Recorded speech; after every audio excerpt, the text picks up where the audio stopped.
Easy is not an option. It's hard living. Life is hard. See, it's hard when you are 49 years old, been working on a job for 17 years, and they come in and tell you you're finished and give you 1 week severance pay. And you got to start all over again. It's hard when you're married and raising children and your children are crawling and your husband dies unexpectedly. It's hard handling just the tragedies of life. It's hard when you're working on something and you put everything you have in it and it doesn't work out. You lose your money and other people's money. It's hard. It was rough when I lost my job and I could not find a job. It was humiliating and embarrassing, borrowing money, and then I couldn't pay the money back when I told them I would. That's rough. How people look at you, how they respond to you. It's very hard. It's humiliating. Here's what I discovered that happens to you in life, that you will go through things, and while you're going through them, you can't understand why it's happening to you. You do what it is you're supposed to. You're supposed to build something. You're supposed to create something. I don't know how to do it. Learn. Do whatever is required. Just go out there. It's possible you can get what you want. It's necessary. If you want it, you got to go into action. You got to be willing to experiment. You got to be willing to fail and to succeed. You got to be willing to form and to develop new relationships. It's you. It's on you. You got to make that happen. Nobody's going to bring it to you on a silver platter and say, here's your dream, manifest it. No, it's hard. Yes, it's hard. It's difficult. Yes, right. And it's worth it.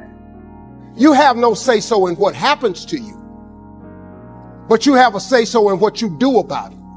See, life is 10% what happens to you. It's 90% what you do about it. See, you get mad when haters come your way. You get mad because you get a setback.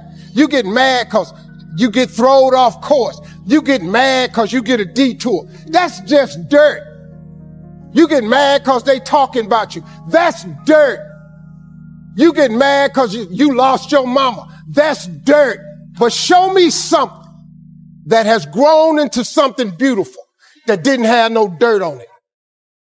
See, you get tripped out because you got dirt on you, but you need dirt on you to develop, because dirt ain't just dirt. Dirt is fertilizer. Dirt is nutrients. Dirt gives you the strength for your seed to push through. See, you got to have dirt on you to push through something. Everything you see that's beautiful starts out as a seed, but that seed got to get dirt on it. You got to have dirt on you to grow into what God got for you.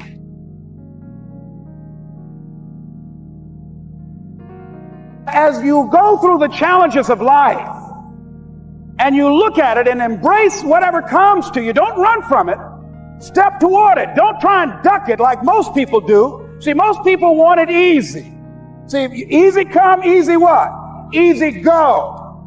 See, but when you go at what you're going to deal with and you deal with the difficulties of it, when you handle those hard things close at hand, making those hard decisions right now that you don't want to make, learning those things that you don't like to do, but you know that in order for you to get where you want to go, this is one of the hoops that you have to flip through. And I'm saying to you, whatever you got to do, do it, because if you don't, life is going to whoop you until you surrender. You must have faith. You've got to believe in yourself. You've got to believe in your abilities. You've got to believe in your service, your company, your ideas. Unquestionably, you've got to have faith, and that faith gives you patience. That it's not going to happen as quickly as you want it to happen. A lot of things are going to happen that will catch you off guard. And so therefore you've got to deal with and handle it as it comes. And not only that, but that faith and patience drives you into action. You've got to keep moving and keep plugging away. When you're working at your dream, somebody said the harder the battle, the sweeter the victory. Oh, it's sweet to you. It's good to you. Why? See, when it's hard and there's a struggle, see, what you become in the process is more important than the dream. That's far more important. The kind of person you become, the character that you build, the courage that you develop, the faith that you're manifesting. Oh, it's something that you get up in the morning, you look yourself in the mirror, you're a different kind of person. You walk with a different kind of spirit. People know that you know what life is, that you have embraced life. You knew it was hard, but you did it hard.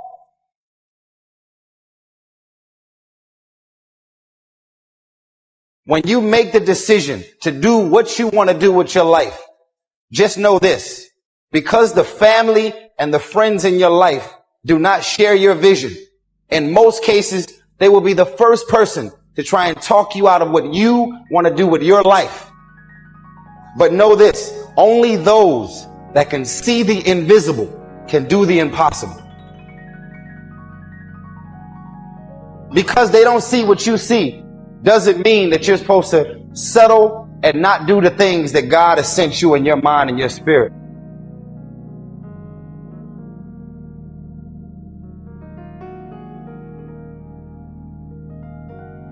Everybody has dreams, and as much as you want to be able to listen a little bit, because somebody's going to give you a gem, but nobody knows but you. You can't get advice on what you should do with your life, right? Nobody knows what you are.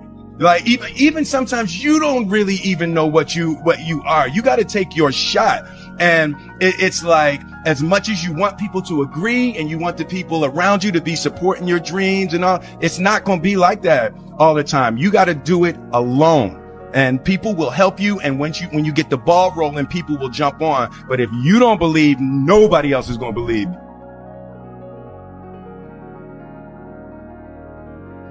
Following your dreams is a lonely, solitary, scary, dangerous pursuit. You can't wait for somebody to think you can do it.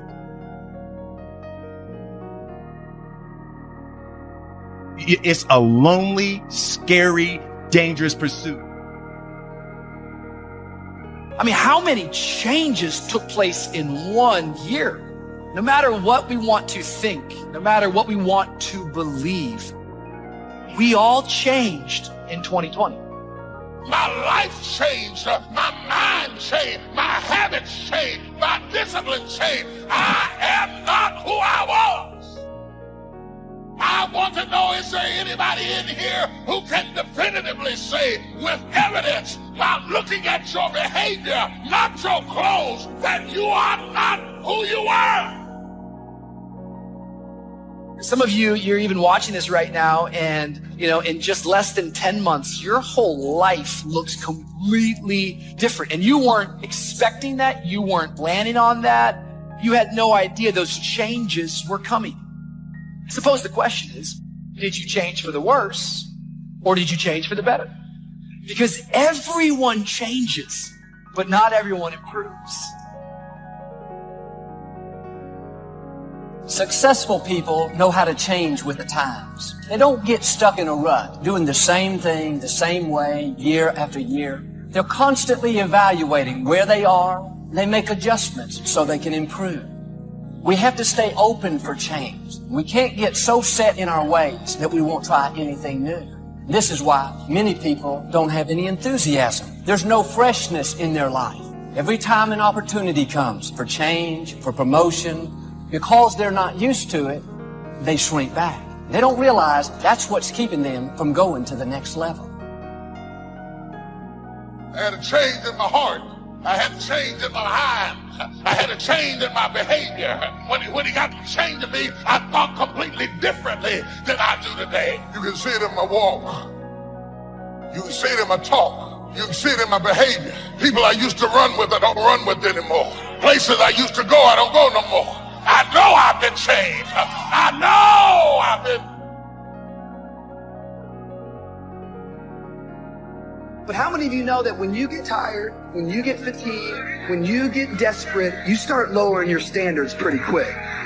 Like, you ever woken up in the night mad thirsty? Dude, you make your way to the refrigerator, you open up that refrigerator, the light hits you like it's heaven. Because if you get thirsty enough, you'll drink anything. Some of us have been on the faith journey for a while and we have gotten tired on our journey. Yet when you start to get tired, it's a bad moment to make big decisions because you will lower your standards. Some of us in this room, we have settled for second best because we traded an eternal blessing for short-term gratification.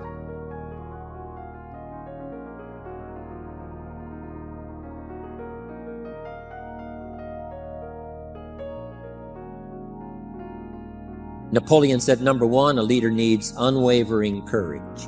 I don't know if I totally agree with the unwavering part of this or not, because sometimes our courage does waver a little. It bend but not break.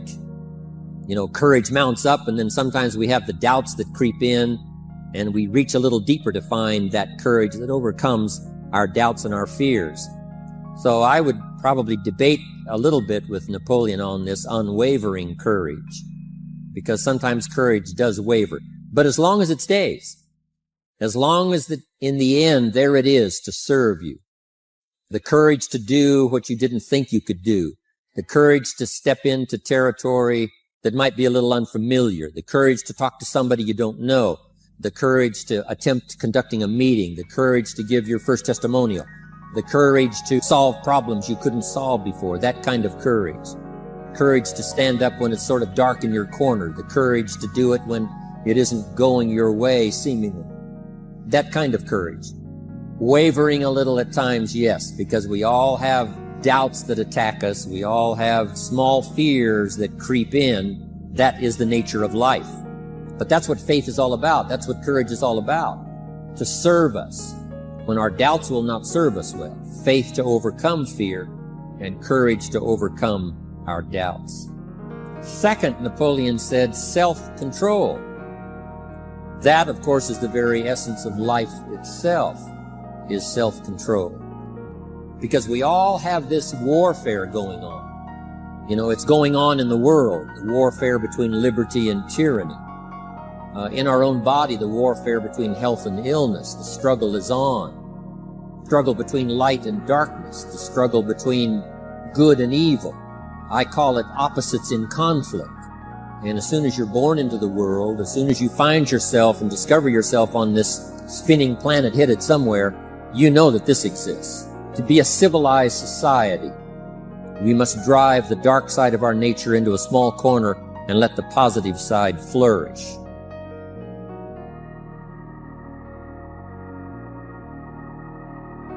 In the coming days, don't be surprised if God brings new opportunities across your path.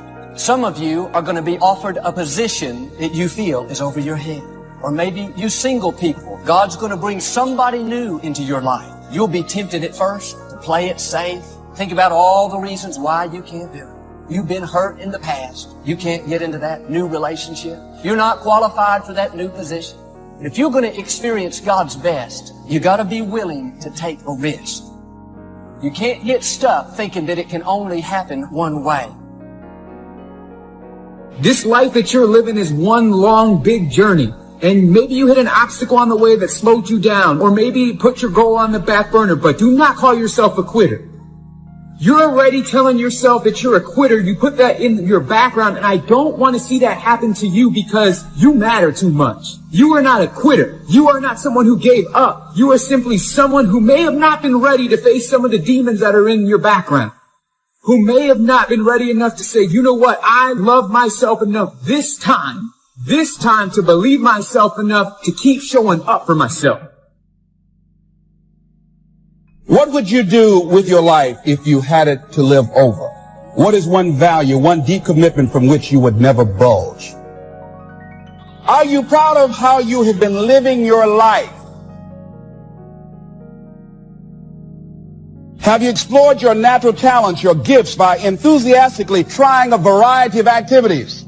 Ladies and gentlemen, a lot of us have so much talent and abilities, we just put them back on the back burner or just left them aside someplace. Never did anything with them, never brought them out here. What are you sitting on? What gifts are you sitting on? Have you resigned yourself to a life feeling that nothing can be done to change your future or your circumstances? Have you been afraid to try something different because you're afraid of how people will react to you or what they will think?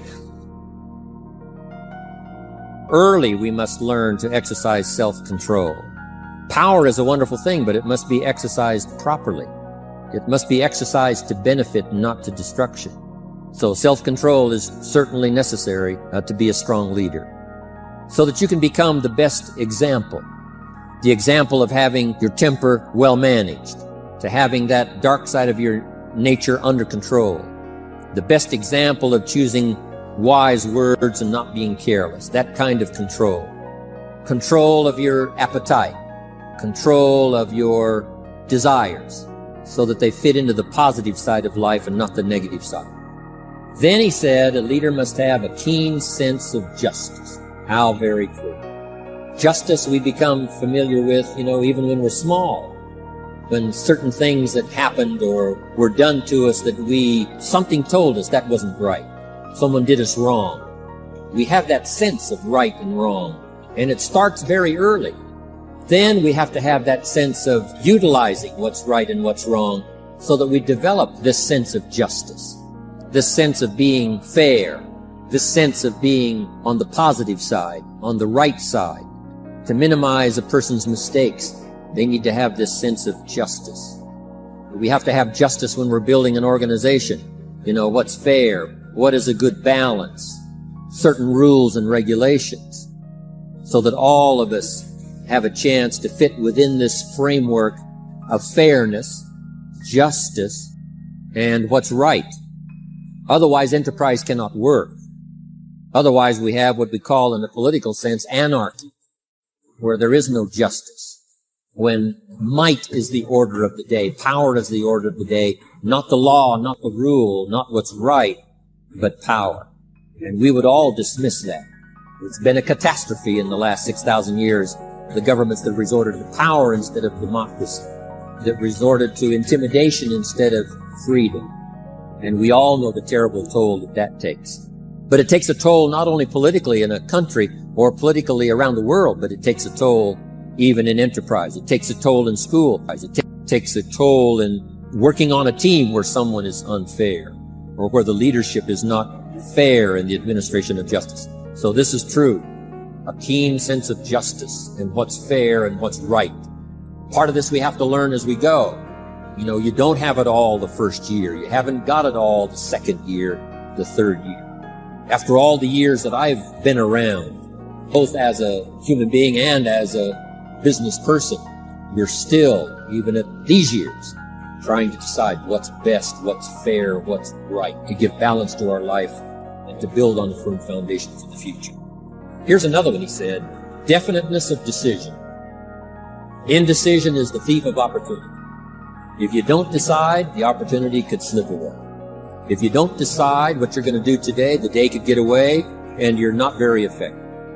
To the best of your ability, have some idea, some good plan. Sure enough, the day escapes.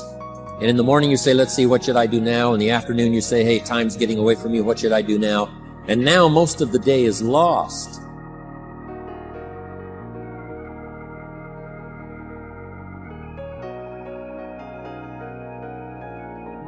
When I know I need to change something, what I do is I change it. I've had people that listen to the podcast and they've reached out to me over the past few years, and one of the main messages that they took and put into action was actually putting things into action. These are just normal people, but they're normal people that knew they needed to make a change. And they decided they were going to make a change, and then they made it. And that is what you can do too. If you have something to change, if you want to change something, change it. Change it now. Find something that you can look at your life that you say, hey, I know I've got a problem in this area, being late. I need to take care of that. Procrastinating. I need to deal with that. Creating an imbalance in my life where I'm spending more time looking at television or having social fun and not spending enough time working on me. See, most people spend more time working on their jobs than they spend working on themselves. And whatever we achieve in life, whatever we create, whatever we're able to manifest comes out of the human mind. So many times, guys, we get distracted by things that we either have no control of or matter nothing to our goals. I want to ask you guys tonight, just do a little favor. And I want you to write down things that you focused on today that held you back from being the person that you want to be. Did you worry about the behavior of someone else, something that you got no control over? Or did you stress about something that hasn't even happened yet? Did you give yourself negative vibes because you're worried about something that you have a fear over? And I also want you to write down things that you focused on today that helped get you closer to the person that you want to be. Did you eat right? Did you exercise today? What are things that you focused on today that you know are going to make you a better version of yourself so that you can show up stronger tomorrow than you did today? You've been given the dignity of choice. You don't have to repeat this year the same as last year. You can tear up last year's plan, develop a new plan. Now here's the choice on being a human being. To be part of all we were meant to be, or to be all. To strive for all, or half, or some. The choice is up to you. To develop 1 skill or 10 skills. And this is all a matter of choice. And when someone says, no, you ought to learn 4, you've got to resist all that. Because this is personal dignity. And you don't want to destroy someone's dignity by doing all the oughts and they feel reluctant to do it. Now we've got problems. Most of the day escapes not being utilized. It doesn't work for you simply because you didn't make those decisions early, at the early part of the day.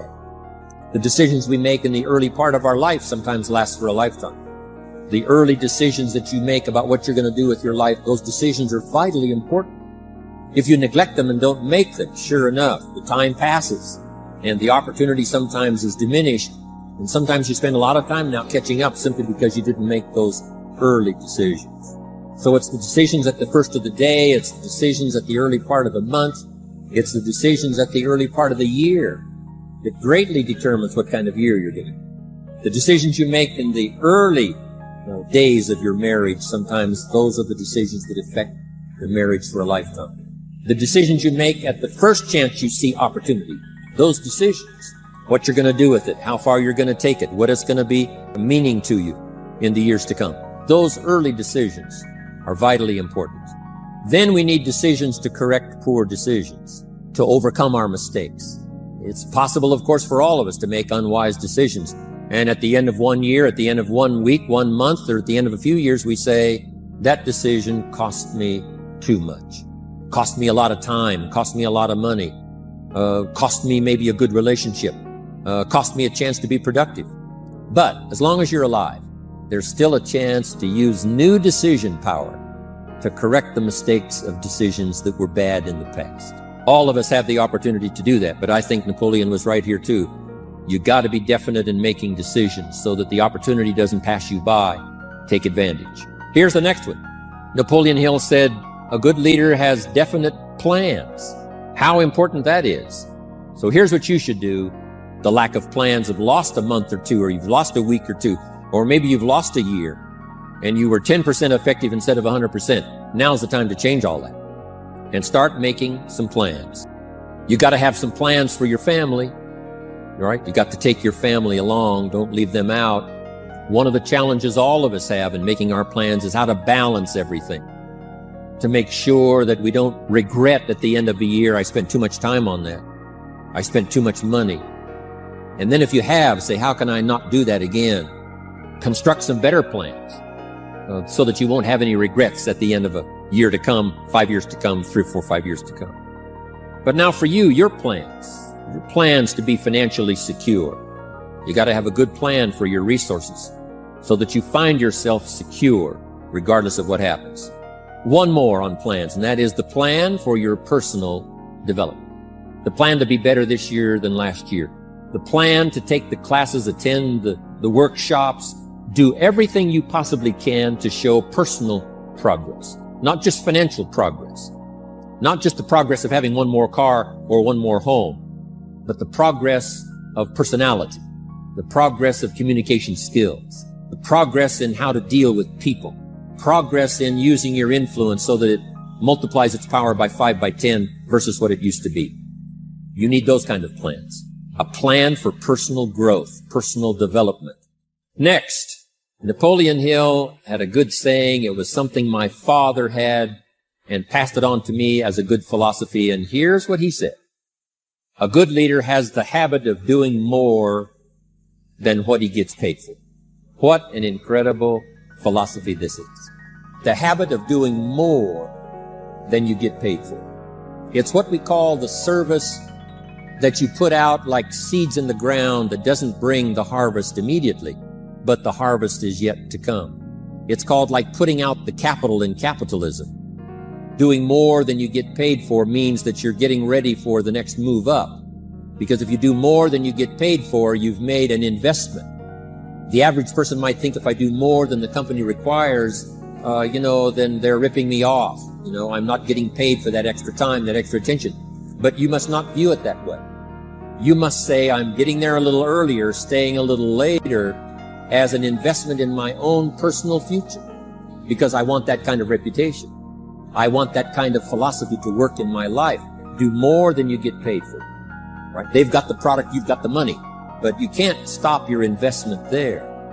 Now you must develop the investment in time, effort, and energy in turning that new customer into a testimonial.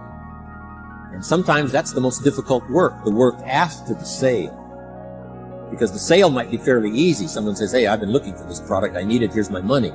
But now you've got to stay with them, make sure they don't just buy the product, but that they use the product. And that they don't just use the product, they keep using the product. That's the work after the sale. But if you learn to make that kind of an investment and do more than you get immediately paid for, that kind of investment is so powerful. So you do more than you get paid for up front. It's happened for me, making the investment. When I first started lecturing, I talked to high school classes, college classes, service clubs, and I gave it all away. I went and talked for free. Someone said, Mr. Rohn, would you come and do this breakfast talk? I said, sure.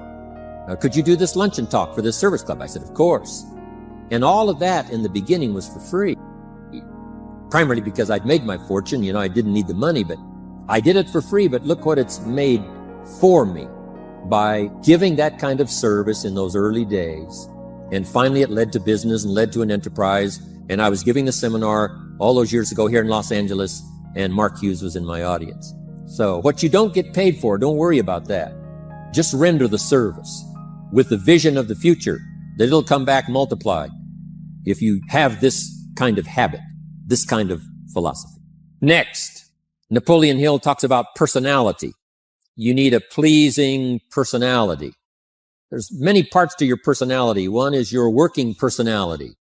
The kind of behavior, the kind of attitude that you need, especially in the public. Some things you can kind of get by with, being a little careless, maybe in private, but in public, where it counts so much in your paycheck, it counts so much in building your business for the future, your own personality. But here's what you also must remember. You develop your personality in private so that it serves you well in the public.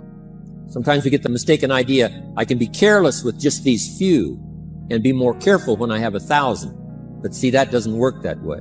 Careless with a few, sure enough, that will creep into your presentation for 1,000 people. You say, well, I'm only talking to 2 people, it doesn't matter much. That's when it really matters. Because if you'll practice well there, using your personality, using your influence, to get someone's attention, to get them to listen, to get them to participate, the kind of personality that someone says, I'd like to be around this person. They're unusual. They're not like the average person I meet on my everyday experience. That kind of personality. But you've got to practice it behind the scenes. You've got to practice it one-on-one. And if you're effective one-on-one, 1-on-3, 1-on-5, I promise you, that will get you ready to now perform with the kind of personality, the kind of charisma that wins people when you're in front of 500 people, 1,000 people, 5,000. So this is a good point, working on your personality. Here's the best gift you can give someone, and that's the gift of attention. Attention is so powerful.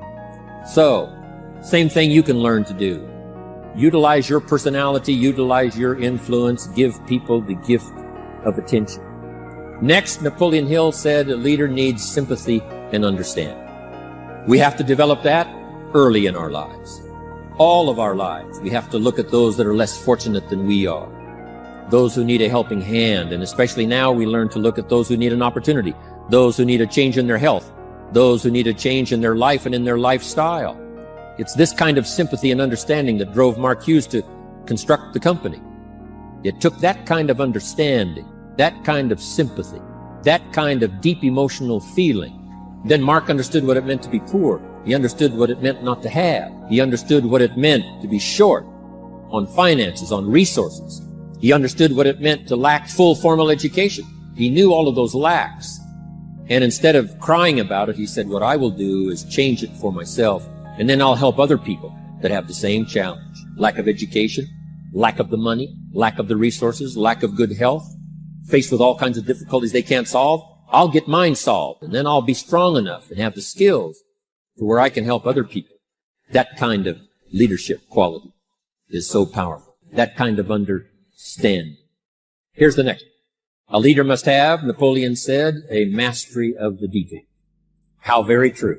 All can be lost with just a couple of missing details. The drama is in the details. Someone says, I lost 30 pounds.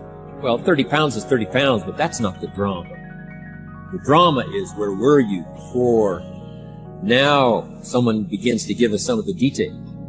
And then after they've lost the weight, now how they feel. Now their self-confidence has been restored. Now they feel better about themselves. The drama is in the details. But this is also important in the details of your day, the details of your business, the details of good communication. Master the details. Now here's the next three. Willingness to assume full responsibility. Mark Hughes says, what happened to me might not have been my responsibility, but what I do about it is my full responsibility. I've had some people did me wrong. In his first couple of business experiences, he was done wrong. Some people ran off with the money. He was left holding the bag. But he said, that's what happened.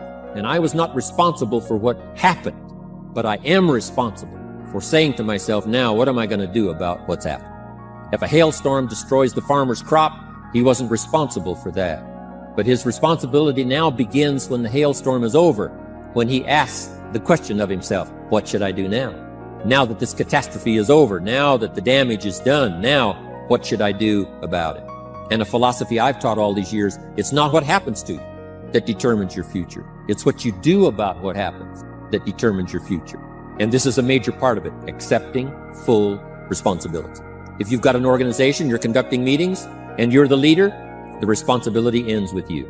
Someone else may mess up, make some mistakes, still your responsibility.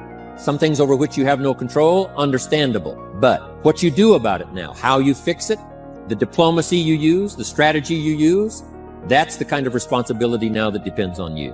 Also, you've got to be responsible for your future. Nobody's going to fix it. No one else is going to design it. No one else is going to come along and say, hey, I will make sure it all works well for you. You've got to take all the input. You've got to take all the testimonials, all the teaching, all the training, all the influence. Then you've got to have the responsibility of designing your life.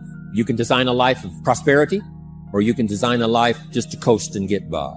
The responsibility belongs to you. Next is cooperation. Ideas. We take advantage of each other's input. We take advantage of each other's enthusiasm. We take advantage of each other's testimonial. And we take advantage of each other's willingness to grow. In those early days, Mark got the group together, Jerry Shatanovich, Doug Stuntz, the rest, and made some plans to cooperate. Said, no telling what kind of powerful meetings we can have if we work together. No telling how many people we can affect, even right away, if we work together. You do this part, you do this part, I'll do this part, we'll make it work together, and we'll get the ball rolling. There's an ancient phrase that says, if 2 or 3 agree, nothing is impossible. If they agree on the same project, if they agree on the same vision, if they agree on how to get there, I'm telling you, nothing is impossible. Nothing can stand in their way. Just 2 or 3. If we cooperate, there's nothing we can't do. There isn't anyone we can't touch with this incredible story. Cooperation. That's why I'm here. Send out some ideas. Give you some notes to take. Something to think about and ponder. Something to talk about with the people that you associate with and are building your business. That kind of cooperation is going to make this a powerful year. But it'll get us to much more than just those numbers. It'll get us to a place of honor, respect, prestige, influence, feeling good about ourselves for the hard work that we're doing, cooperating with each other. Now here's the last one. Napoleon Hill said, a major attribute of leadership is vision. Vision is in many parts. One, a vision for your own course to follow. A vision for you, for yourself. A vision for your financial future. A vision for your health. A vision for your wealth. A vision for you to latch onto and make something out of. A vision for your family. Because vision must now lift others as well as ourselves. Guess what our family is counting on? That we'll be able to see things that at first they cannot see. That we'll be able to look further into the future than perhaps they will be able to look. The same is true with your organization, the people that are around you. They're counting on your vision. Perhaps you've been there a little longer than they have. Maybe you've been there a lot longer than they have. And they will look to you to help them see things that they can't see in the beginning. And if you will do that, develop that attribute of leadership, I'm telling you, you'll have such a dramatic effect on your organization, it will be unbelievable. A vision for yourself, a vision for your family, a vision for your organization, a vision for the people that you're close to. Easy is an open. It's hard living. Life is hard. See, it's hard when you are 49 years old being working on job from 70 years and they come is and tell you you are finished and give you on week severance pay and you got to start all over again. It's hard when you are married in reaching children and your children are crawling and your husband is unexpected. It's hard handling just the tragedy of life. It's hard when you are working on some time and you put everything you have in it and it doesn't work out. You lose your money and other people money. It's hard. It was when I lost my job and I could not find a job. It was humiliating and embarrassing. I then could play the money back when I told then I would. Wrong. How people look at you, how they respond to you. It's very hard. It's humiliating. You are deserted, that happens.